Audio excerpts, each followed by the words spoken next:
Yeah, anyone else is welcome to share their smiling face with us. I don't have to be the only one. What thing? There you go. I have this little security thing on my computer that you can see me when I'm sitting here in my pajamas. Yeah. I'm going to mute the microphone though on this end just for now, unless somebody wants to talk to me. Yeah, that's a good idea. Everyone should probably do that. So I'm planning on trying to get through, the material pretty quickly so we can get to questions and things like that. So we'll give it a few minutes to let other people get here, and then we'll get started.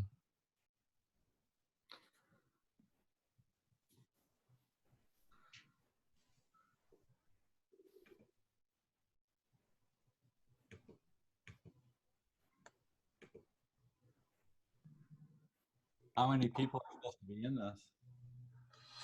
I think we had about 30 or so sign up, and we did one yesterday that had about the same amount. So.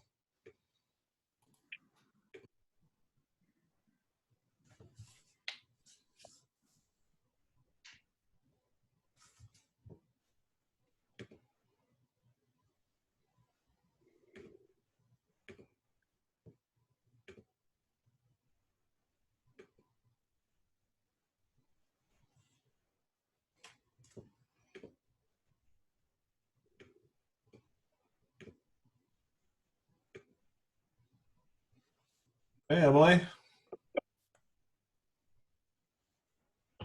How you doing? Good. How are you? Good. Good to see you. Yeah, good to see you. So I'm interested to hear what you guys have to say. We've had some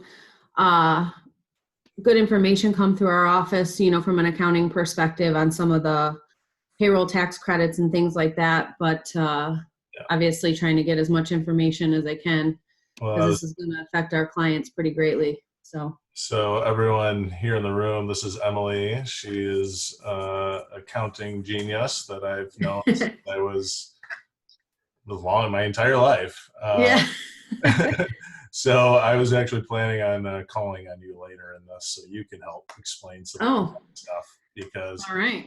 I know a little bit, but one of my favorite things to say when providing legal advice is that I don't provide tax advice. I don't have to do that. That's not my job. That's someone else's job. So I know a little bit about what's going on, and it seems like there's some good information out there, but you might be able to chime in with some insight as well.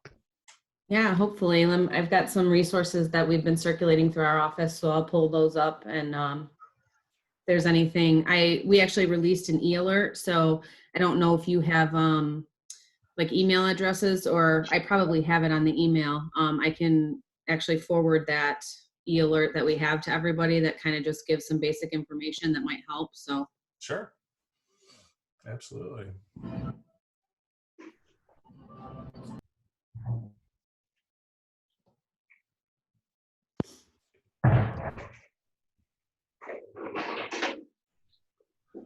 Welcome to everyone that's joining. I appreciate everyone showing up. We'll get started in a couple minutes. I'm probably going to do the first 15 minutes or so, just as a quick presentation of a PowerPoint of some of the stuff. So might make sense to just mute your end of this until you want to talk or speak up. But I'll try to do.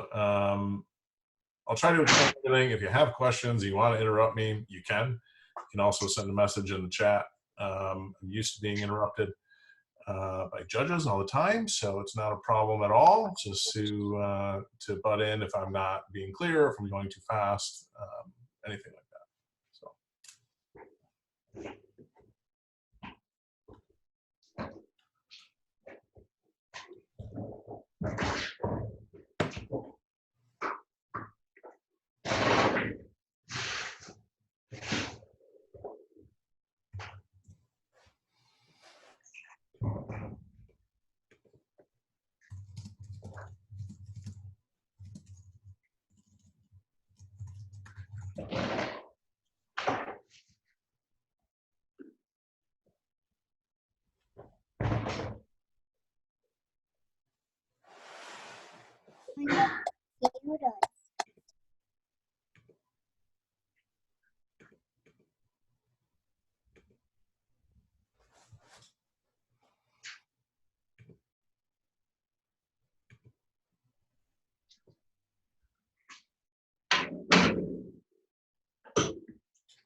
Everyone's houses are so quiet right now. I was expecting to hear a lot more kids and dogs.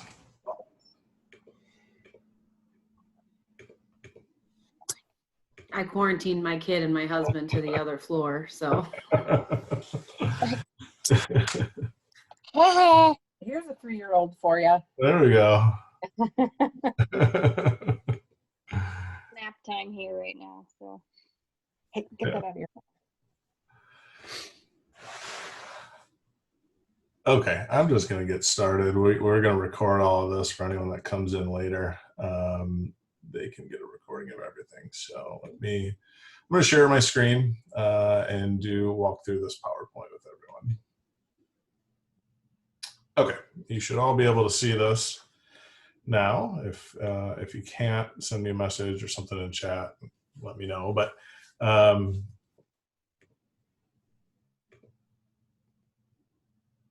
okay. Andy says he can barely hear me. I'm assuming everyone else can hear me. If not, let me know. Okay, so we're going to talk about the Families First Coronavirus Response Act, which is primarily 2 laws that change how to handle employees that are seeking leave for either being sick or for caring for children that can't go to school. And so I'm going to go through this PowerPoint. It's not that long. There's a lot of information out there already on this, and a lot of the information is really good. There's very good summaries of these laws out there.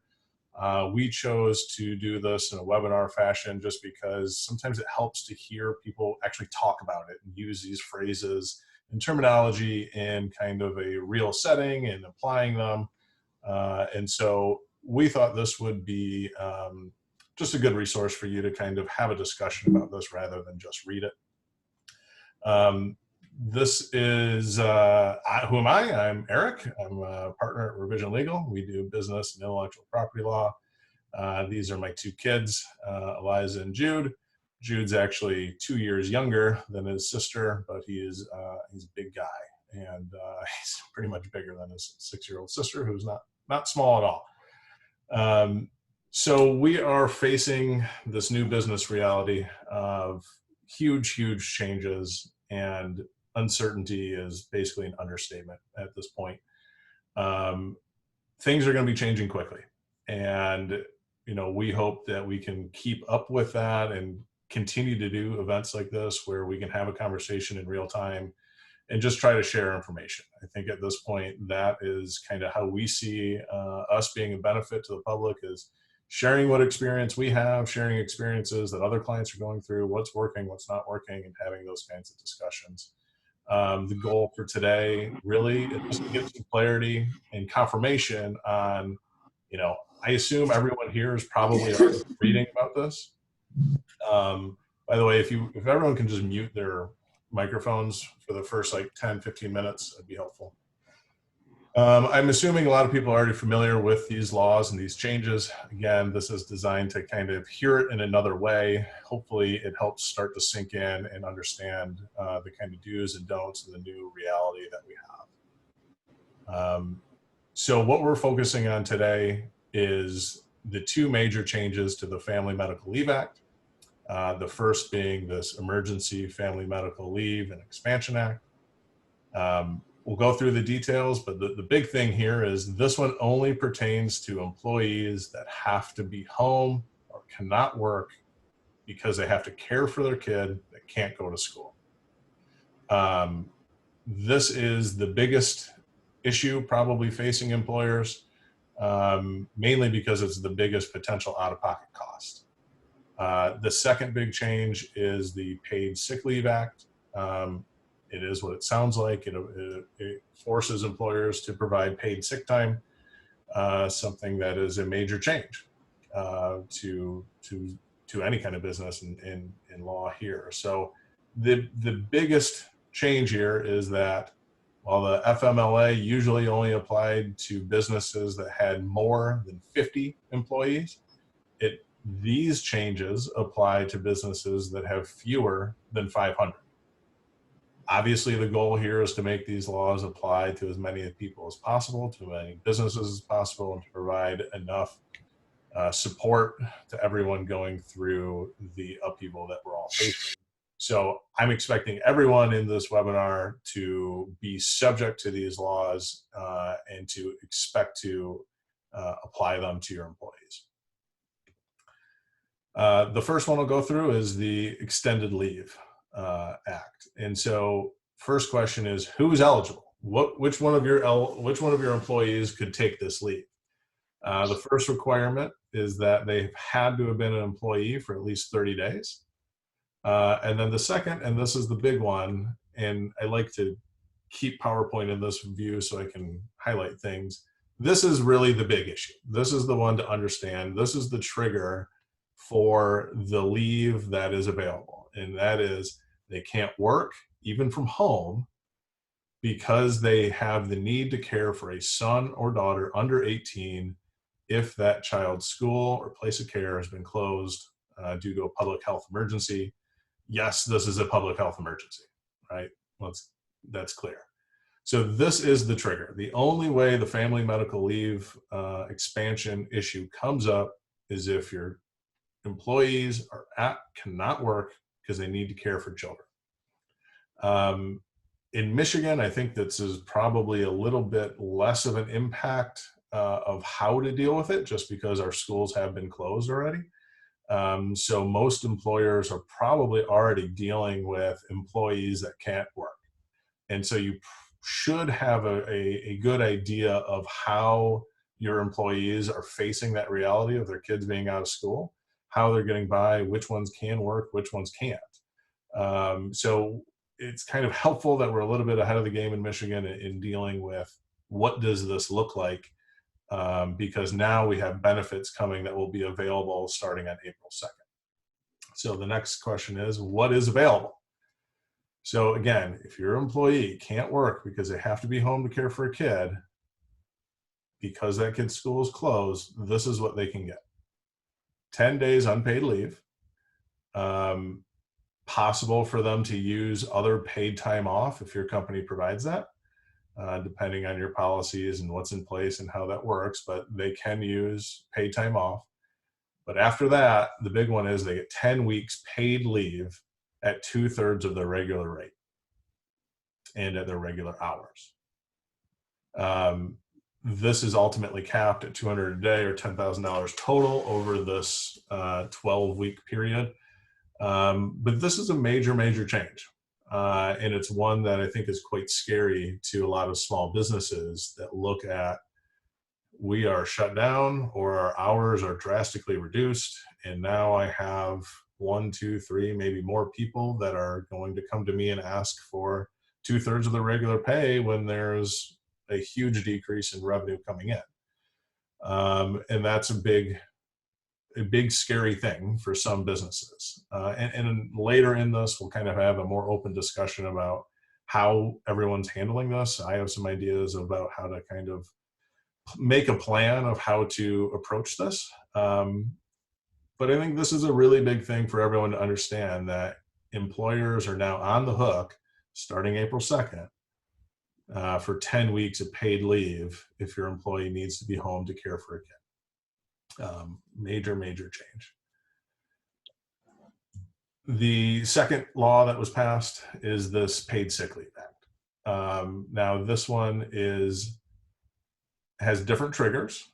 And these are the triggers are kind of grouped into two settings. The first one is they're under an isolation order from the state or local or federal government, so they can't work. They are being advised to self-quarantine by a physician, or they're experiencing symptoms related to COVID. Now, that last trigger, experiencing symptoms, is pretty open-ended. right? And I think there's probably concern from employers about how do we actually enforce this kind of issue. You know, there's nothing wrong with requiring some documentation here, having employees prove this. I think you got to take it with a little bit of grain of salt that proving it may be difficult. It may be difficult to even get to a doctor, may be difficult to get the test, certainly. And so, you know, symptoms related to this, I think everyone is probably on the same page that we need to be really cautious about this. And the whole point here is to keep people at home if they need home. The second bucket of triggers is not if you yourself are experiencing it, but if you're caring for someone else under an isolation order or quarantining, or this one is essentially the same as the medical leave. You're caring for a son or daughter that can't go to school. So there are two buckets of triggers that prompt your requirement as an employer to provide paid sick leave. Again, these are the two requirements, and they are treated differently into what you're required to pay. So what are you required to pay? Full-time employees, 80 hours. 80 hours of paid sick time. Part-time employees, you essentially take a 2-week average. Okay, relatively straightforward. Sometimes employers have weird situations where there's huge fluctuations in working hours. You know, if you have these really specific questions, you certainly can reach out to me after, and we can help try to get as much guidance on those as possible. But this is the general rule of the amount of time of paid sick time they get. And then here are the maximum pay. Again, this top one is that first bucket. So you are actually under the order, you are self-quarantining, or you are experiencing the symptoms. You get 80 hours at your regular rate of pay. But there is a maximum, and that's this. $511 a day, or $51.10 total. So I would expect this to be the most likely situation that people encounter, is that someone, your employee, is either sick themselves, under an isolation order in which they can't get to work, or they are experiencing the symptoms. That sick pay that you have to pay them, again, 80 hours, regular rate of pay, subject to these maximums.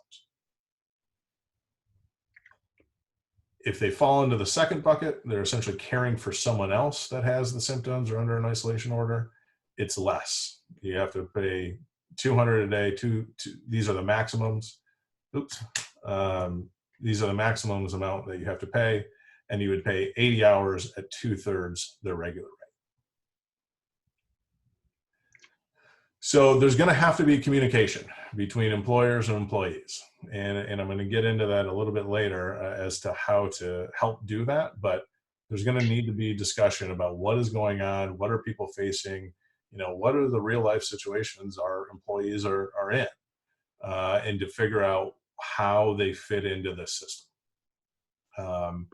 There's certainly some possibility for overlap here as well, where someone could potentially take this paid sick leave and then follow it up with the FMLA extended leave, because they both apply if you're caring for kids that can't go to school. So there's a possibility that some employees could have both. Other conditions of this paid sick leave, you can't force your employee to try to find a replacement. You can't force them to use other paid time off ahead of the emergency sick leave. It's a pretty clear mandate from the government that if people are sick, they need to be home, and that this law is going to provide for them. Now, there's exceptions, just like any law, and this is a really big one. If you have fewer than 50 employees, you can ask to be exempted from everything I just said. All of that emergency paid sick time, the extended leave time, paying thirds for 10 weeks. if paying that would jeopardize the viability of the business as a going concern. As my civil procedure professor would say, what the hell does that mean? We don't have any guidance on what that means. The Secretary of Labor has to get to work and issue formal regulations on how to apply this. Right now, I think it's safe to say that there's going to be some math involved. You're going to have to be able to show that your revenue is at such a number that is going down, that there's not going to be enough revenue or money or savings to pay these employees, especially with the cost of ongoing working costs and working capital that a business has. So although we don't know the exact definition of this, I think common sense can come into play pretty quickly. And I think the more likely outcome here is that if you are in danger of this, you're probably not going to rely on this exception. You're probably either going to lay these employees off or terminate their employment. But I just want to be clear that there is this kind of backstop here for employers to get out of these requirements, because there is a certainty that some businesses will not be able to afford it. The flip side of all this money that's going out of employers' pockets is that there are tax credits for essentially everything you pay. Once I mail this out, it'll link to a website from the IRS that gives a lot of information about this. I'm not a tax specialist, so I can't explain everything here. But the whole point is that your employers are, theoretically, this isn't going to cost you any money.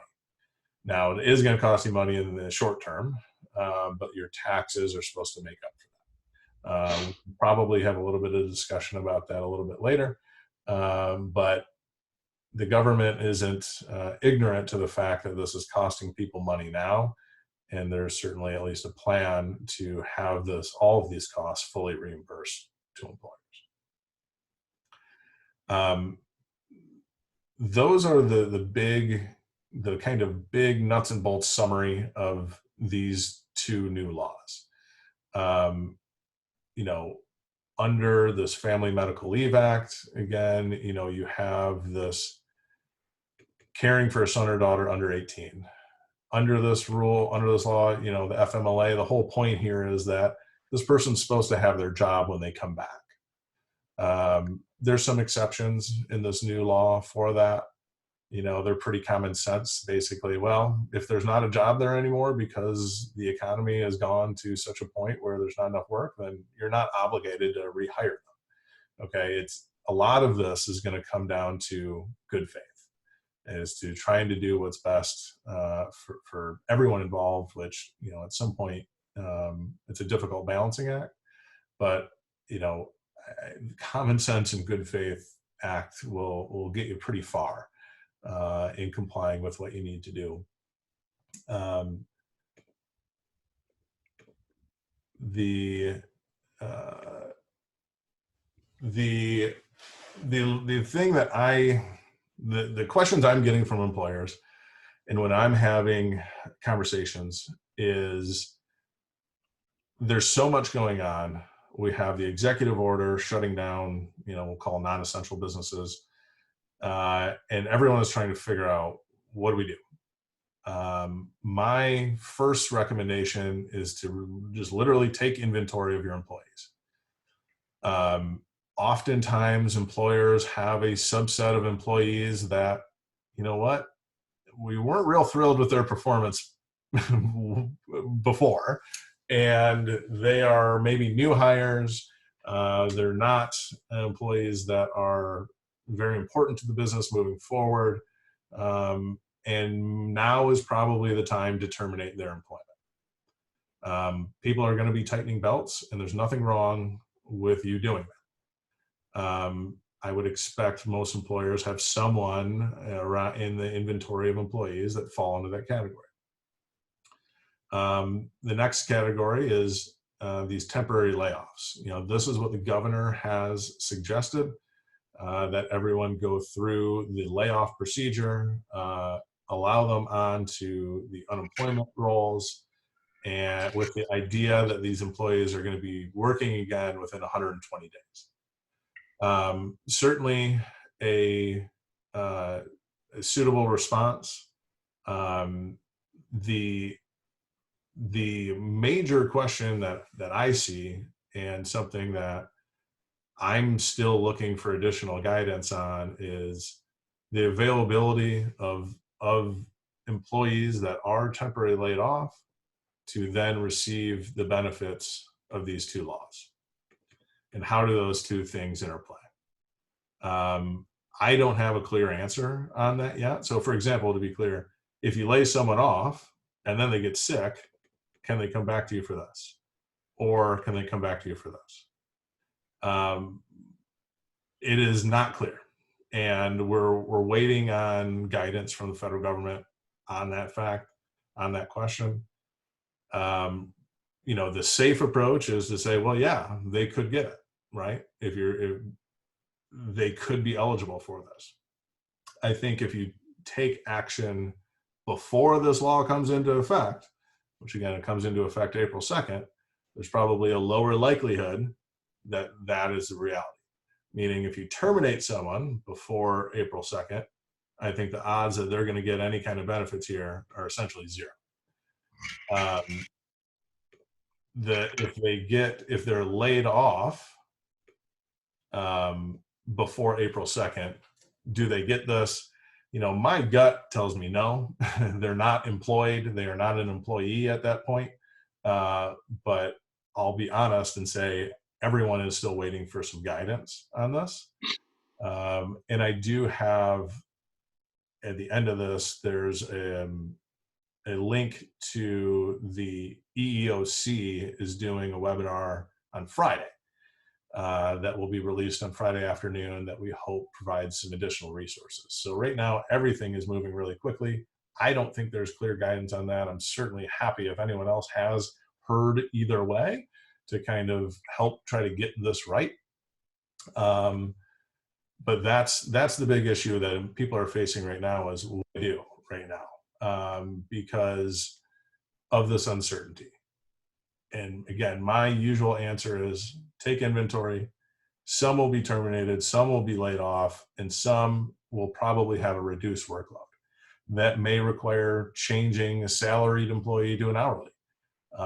Now, what do you have to do for that? You know, you would have to take into account that may change their benefits, may change their health insurance, may change their paid time off. All of that depends on what kind of policies you have in place.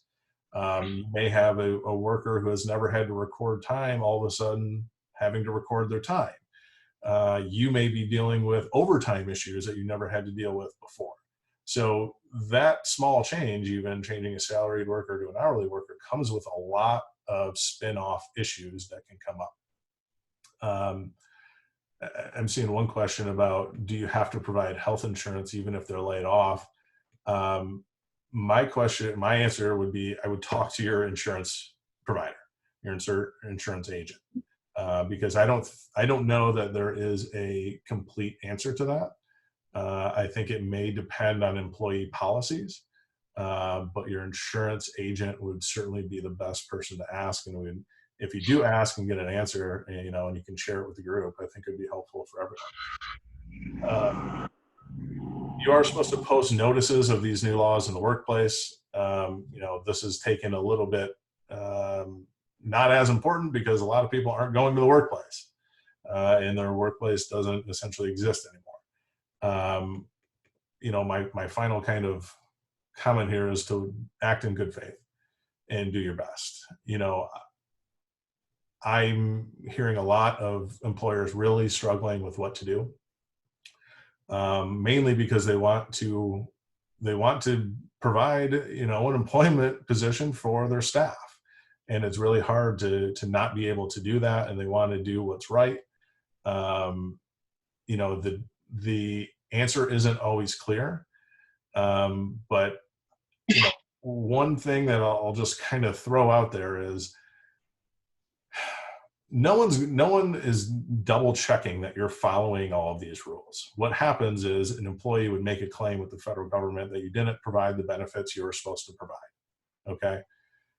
I think there's going to be, just in reality, there's going to be employers that do the best they can. And employees may understand that. You know, what you want to do is do your best to help your employees. And the answer is that might be a layoff. That might be putting them in the best position. And that is the tough thing that you have to do. But it's going to take communication with your employees. It's going to be inventory of who do I need, where do I need them, and then what is the best outcome for some people. Some people, it will be the medical leave. I really value this employee, really want them back. They are experiencing this situation and I know it. I'll give them, let's do the leave. Let's have them not worry about reporting into work. I'll get the tax credit and we'll figure it out later. Others are going to be this person, you know what, it was probably time for this person to go anyways. But I would say if you're going to have people in that category, terminate them sooner than later and let them get on unemployment now. This has some further resources. This is that webinar that I'm talking about. They just say it's going to be pre-recorded. So it's not a live event. It'll be pre-recorded. It'll be released Friday afternoon. I think it'll have some really helpful information and kind of filling in some gaps. Other things that we are helping people do is draft these designation letters.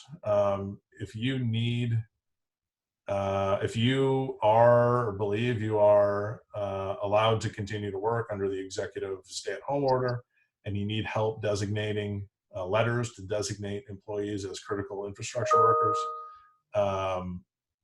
let me know and we can help you with that. They're pretty easy to put together and we have a template that we can kind of go off of. We also have letters available to employees to advise them on the conditions if they do continue to work, the new reality of working, which will mean social distancing, you know, like pre-screening of health-related questions before they show up to work, even taking their temperature every day, you know, staggering hours, reduced workforces, more time for, you know, cleaning, everything that you can do that the executive order lays out, several factors that everyone needs to be following while working in person. And then the last one here is this unemployment notice. Just to be clear here, the governor has drastically changed unemployment. Typically, people on unemployment are forced to show that they are trying to find a new job. That is gone. That requirement is waived for these 120-day layoffs if you are laid off because of an ongoing public health emergency. Employers are not being penalized for their unemployment tax rates are not going up because of shutdown orders.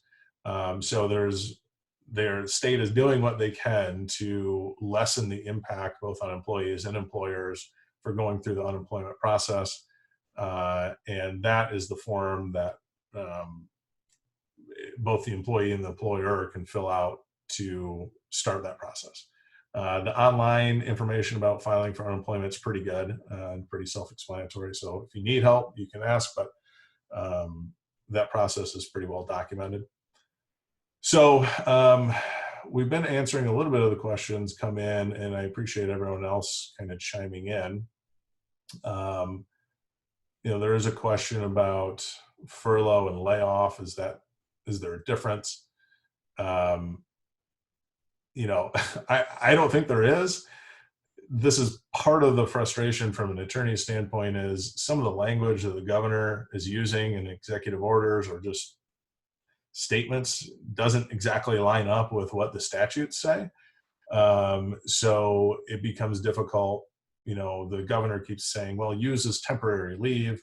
Temporary leave is not a term within the Unemployment Act. So there's some, you know, not very specific terminology being used. If someone says furlough or temporary layoff, I consider it to be the same thing. Essentially, you are laying that person off for 120 days, although you expect them to be back.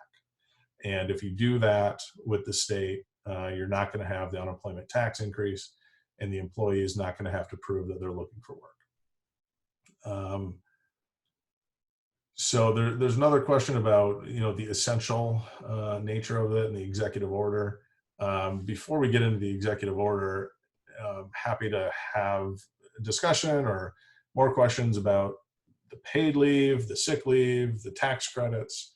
If anyone wants to just speak up or chat or type it in the text box, that would be, feel free to do so. Hey, Eric, this is Jim. I had previously submitted a question. So do any of these laws affect employers over 500, or are they specifically target employers under 500 employees? Under 500.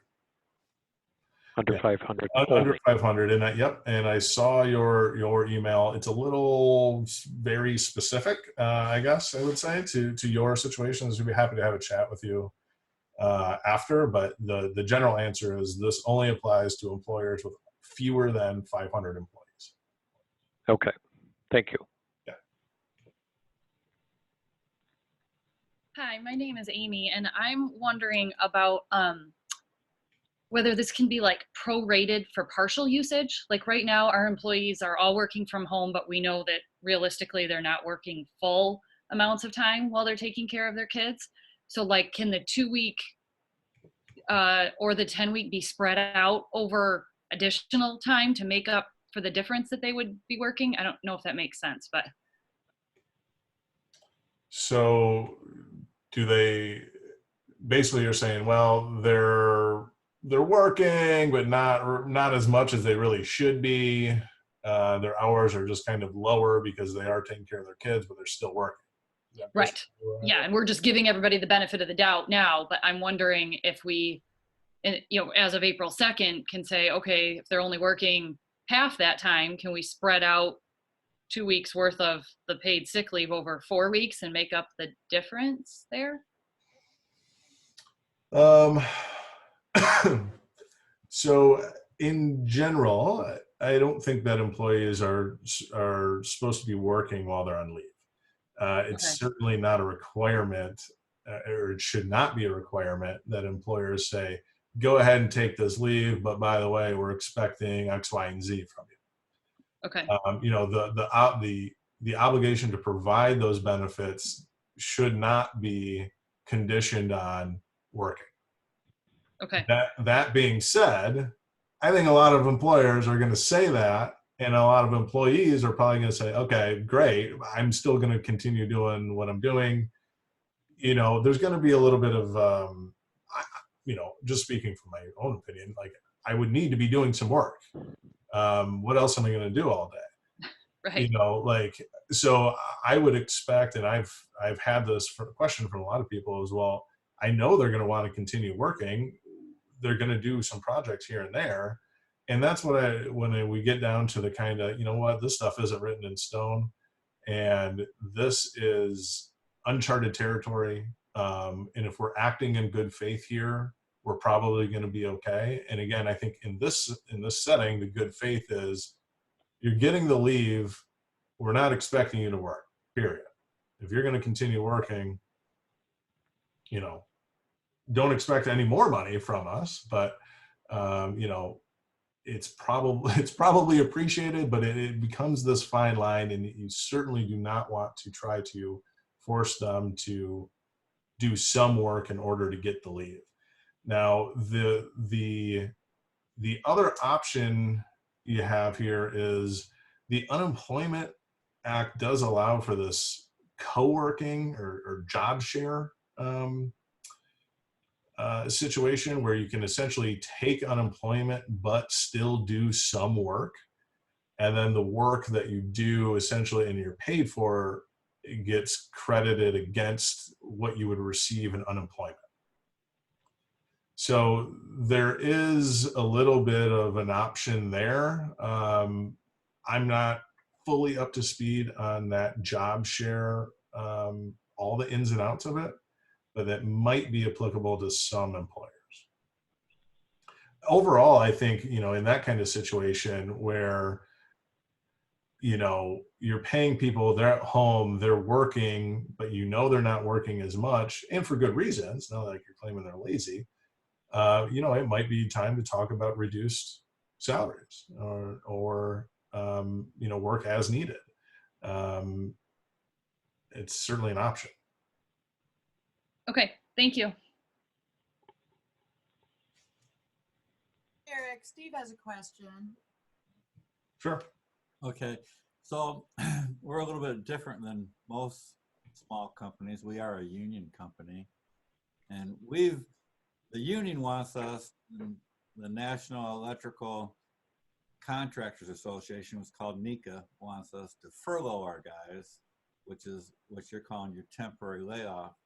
And how they're understanding it, and their lawyers are understanding it, if we furlough them, they're still an employee of us, and they're applicable to get all the benefits that will come down the line from the government. All those paid time off weeks, etc. If we lay them off, then they're not applicable to get any of it. So that's why we asked you what's, you know, the difference for furlough. And then also for, I know you said to check your insurance for benefits, but what about their pensions or stuff that we put into their account? Do we have to pay them while they're on the sick pay or not? We're just pay. Or just pay on the check? NECA and the union understand it, that we just got to put their hourly on the check and we don't have to pay any of the benefits. Yeah, I mean, I'm a little very hesitant to try to give you a full answer right now, because union is a different world, and those kind of collectively bargain for rights. You know, we're going to need more advice and guidance. I certainly don't know that off the top of my head as to how that would play. You know, I would guess that the pension benefits are only paid when they get a paycheck.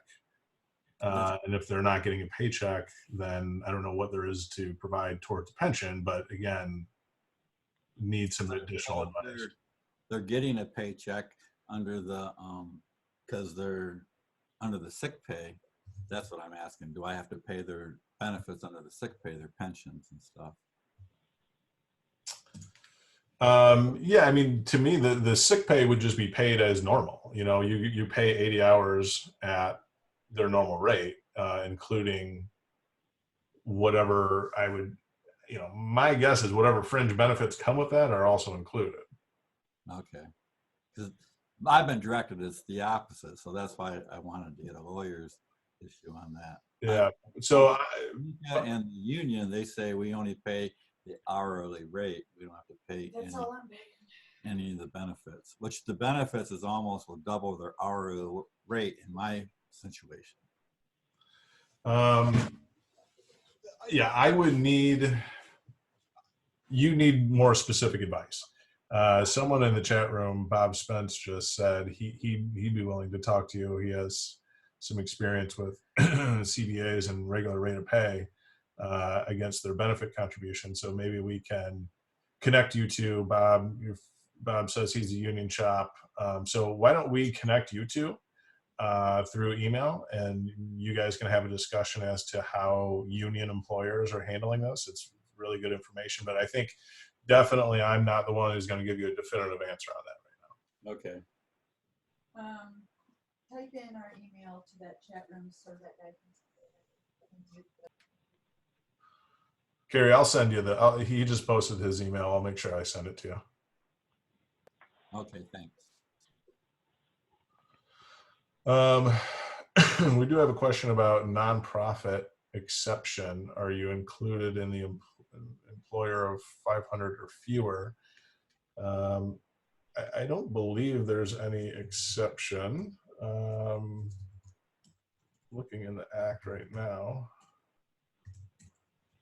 the word nonprofit's not in here, so it's not a good start to be exempted.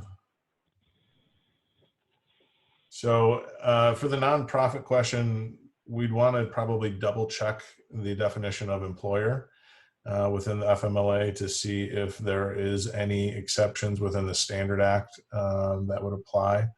I'm not seeing anything in the new changes that specifically exempt a nonprofit.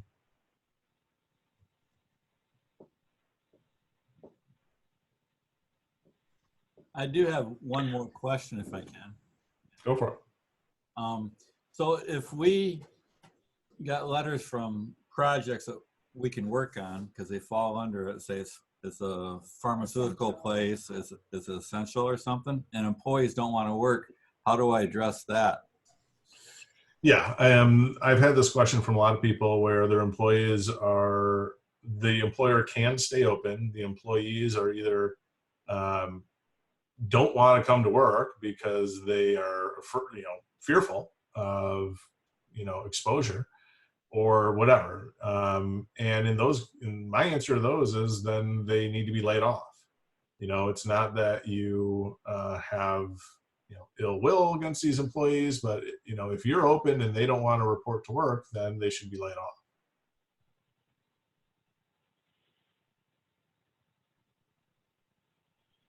Okay, thanks. I'm guessing people have questions about the executive order and how that applies to them. I'll just get on my soapbox for 2 minutes here and say that the executive order is very difficult to interpret as an attorney. The guidance from the governor's office, I don't think has helped clarify that at all. And so it does become difficult to try to understand how this applies to every single business in the state and in what capacity. I think common sense comes into play again. The more you are involved in supporting, essentially public health, the more likely it is that you are not required to shut down. Some examples are easier than others, and there's a lot that I think end up kind of being in the middle, where it's not entirely clear. But unfortunately, unfortunately for the economy, I think the intent is pretty clear that there should be as few people working in person as possible. I think fortunately that's a good thing for the overall health of our state, but it does mean that a lot of businesses are not going to be able to operate. Hopefully the federal government comes through with some stimulus bill. We've heard that is agreed to in principle, it sounds like, but don't know all the details and hasn't been voted on. But that executive order is, in my opinion, confusing, open to interpretation. But when you get to the intent of it, I think we all know what the intent is, and that's there's few people working as possible in person. Although it's certainly critical for some employers to stay open and continue working, and we need them. So if you have questions on that order, I'll certainly do my best to help answer them. Although it comes with a little bit of caveat that that order is confusing and it's driving me a little bit nuts.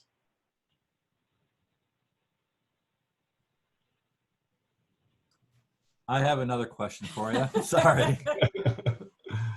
So where does a medical marijuana construction site that hasn't ever produced any medical marijuana yet but is under construction fall into this? It's hard to tell. I mean, certainly the facilities, the MRA, Michigan Regulatory or Marijuana Regulatory Agency, put out a bulletin that facilities are allowed to stay open. There is guidance from the governor that construction for critical infrastructure is allowed to continue. Do those two things exactly match up? It's a tough call. I think it's one that there's not a clear answer on, and I don't know that we're truly going to get one. I think it becomes a bit of a common sense. Do we want to do it? Do people want to do it? Are we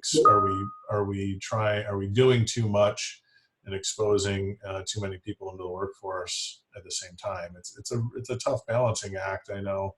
But for that specifically, we know licensed facilities are allowed to stay open, and that the government is continuing to process applications and continuing to grant licenses to those establishments.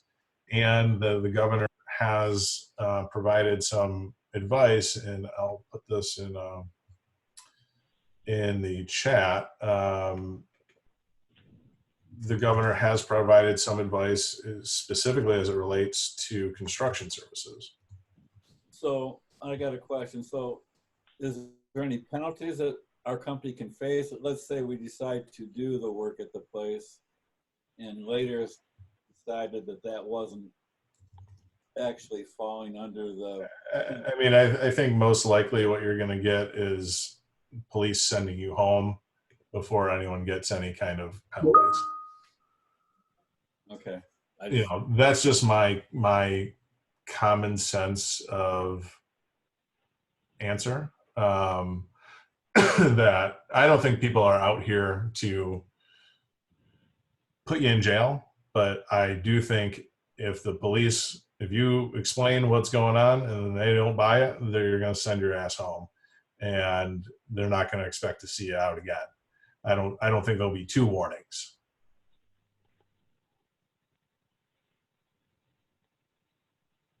Yeah, I have a question. Sure. So when we're deciding who qualifies for this new act, let's say they do, and are we able to ask for proof of them needing to stay home and being the primary caregiver? Like if both sets of parents are home, but mom would be the one that typically would care, you know? If there's alternative means for them to provide childcare, do they still fall under that act? Yeah, very good question, and it's going to be one of these tricky subjects to address with your employees. I don't think there's anything wrong in asking for some proof and asking what's going on at home, who's there, who's sick, who's not sick, how old are the kids, you know, is there step parents involved, what's going on, because unfortunately some people will try to abuse this act. And I don't think there's anything wrong with trying to confirm this is real. And this gets into a situation where if someone's really going for this, there might be opportunities for you to, find a resolution that works. Maybe it's not the full medical, but there is some kind of resolution that works for you and your employee. And I'm not saying don't, offer what you're obligated to provide under law. I know this is a kind of fine line here, but we're in uncharted territories, and I don't think, no one's going to want this law to be abused by employers or employees, but we all have to do the best we can. And at some point, that is a honest and realistic talk about what's happening at home, and what can we do and what can you do. Ultimately, these new laws are obligations that you have to follow. But I have no doubt there will be some examples out there of people figuring out a way to make this work. You know what I mean? And that's where this kind of the overall act in good faith idea comes into play. Again, not saying ignore the laws, but sometimes people are going to work things out. If people are lying to you and trying to get this leave when they don't deserve it, I would absolutely push back on them. Especially if you are one of these essential services that should be staying open. So yes, you can ask for verification and an explanation of what's going on. Thank you. One more question for you. Yeah. So about 12 employees that I've got right now, and we've laid them all off as of like a week ago. So does that still qualify them to receive this act? The paid sick time? Correct. So the answer, unfortunately, is not entirely sure. We are hoping to get better guidance on that within the next day or two. The EEOC is releasing this webinar on Friday afternoon. We're hopeful that provides some answers.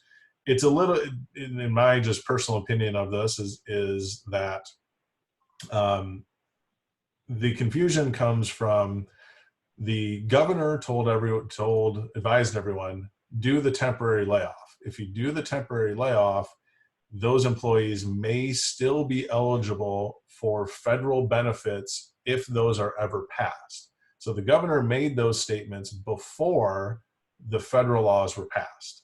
All right. So, hey, don't terminate them. If they're terminated, they're definitely not going to get the benefits. Lay them off. And then if they are laid off, maybe they will get some benefits.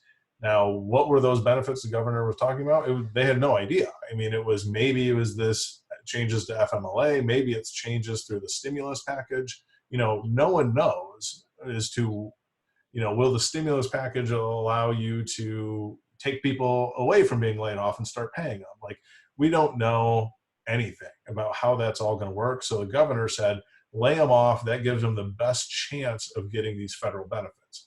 Well, now we have some of the federal benefits in through the sick leave and extended medical leave. But there's not a clear answer as to whether people that are laid off before April 2nd or even after April 2nd get those benefits.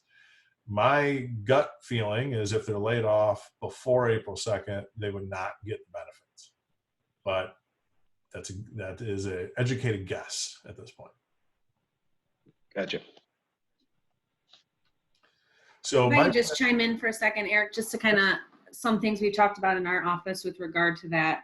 My name is Emily. I'm a CPA with a public accounting firm here in Michigan. I work for UHY Advisors. I've got some information I told Eric I can circulate to everybody with regard to some of the tax credits for payroll and such, because essentially, as Eric mentioned, all of these things might cost you some money up front, but when you go to do your payroll deposits, should come back to you.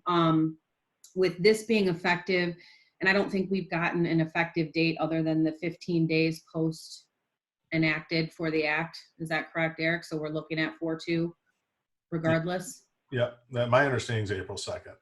Yeah, so if we look at that, I guess with your first question, if people need to stay home to take care of their children or whatnot, the first 10 days of that are unpaid. And right now we're looking at everything through April 13th, which is the Monday post, those, I guess, 10 days of paid leave. So you're really looking at, if you have employees that are, not laid off, but needing to stay home from April 2nd forward, as the order states now, I think those days would be required to be covered by any PTO, accrued vacation, or anything like that prior to, April 13th. And then once we get to April 13th, if we're still under the, shelter in place or stay home and stay safe, is when the, emergency, like the Family and Medical Leave Act expansion for staying home for your kids would kick in at that 2/3. So I think we're still looking at a couple weeks out before, we need to determine whether or not those people are going to get paid for that time that they need off. Yeah, I mean, it's all of this is happening so quickly that we've been asking our CPA, hey, how do we do this? How do we do that? And we're getting, similar advice where it's things are still moving, and there's some time to sort all this out, and things are going to change after this call. There's just no question about it. There's going to be new information, new application of things. And that's just the new reality for right now. But the big thing is to kind of have a baseline understanding of what's going on. How is this going to impact me? What obligations do I have? And what kind of plan do I put into place right now to get ready? And again, I think that's that kind of inventory of employees. What kind of issues are they facing? Who do I got? Who do I need? Who do I not need? I have a question for Emily, if that's okay. Sure. I'll say yes for her. Yeah, no problem. I put myself on the chopping block by telling everybody that. So that'll teach you. Hey, I'm curious. So I do my payroll as usual. If these guys wind up falling into I have one employee specifically whose wife is a nurse at University of Michigan. And so he is, of course, currently furloughed from us because we're trying to figure out when and if my guys can come back to work, whether or not the work we're doing is considered essential, et cetera. So I know that he's probably one that will wind up saying, I have to stay home and take care of my kids because my wife is an essential employee at University of Michigan. So if that happens and I do wind up paying him, you said something about how we're supposed to be able to get that money back from the government, that it comes off of our tax burden. Does that just come back as a sort of a rebate from the government when I file my taxes next year? Or is it something that they just say, okay, here's your quarterly 941. You had this much in payroll, but now your tax burden is less because of this? So that's a good question. We actually received an IRS news release, and I will forward this out to everybody because it's got some really good examples with regard to that. One of the examples is that most of this is going to come with when you make your required deposits. So for example, they're saying if you have an eligible employer that's paying $5,000 in sick leave, but is otherwise required to deposit $8,000 in payroll taxes, including taxes withheld from its employees, that employer could back off that $5,000 from their $8,000 and only deposit $3,000. Okay. So even though you're sending the money out to the employee, you then don't have to deposit it with your payroll taxes. So I have to police that myself, though. They're not going to say, oh, no, please don't send me so much money, right? Right. As of right now, that's going to be, the burden on the payroll providers or the people that are processing payroll. And that's the guidance that we do have. We have received, some information that came out last Friday that said we were supposed to get some additional guidance this week with regard to the application, of these credits and giving people a little bit more guidance. We have not seen that yet. Okay. But I can circulate this document. It's a notice from the IRS. It gives you some really good background on what you need to look for payroll. I've got a couple news releases that UHY sent out as well with regard to, a little bit more of the tax side of things that I'd be more than willing to share with everybody. It'll also have my contact information. So if you guys are getting in a bind or you don't have, your CPA doesn't have the capacity to kind of help you with what you guys need, you're more than welcome to reach out to me as well. So. Okay. Thank you, Emily. Mm-hmm.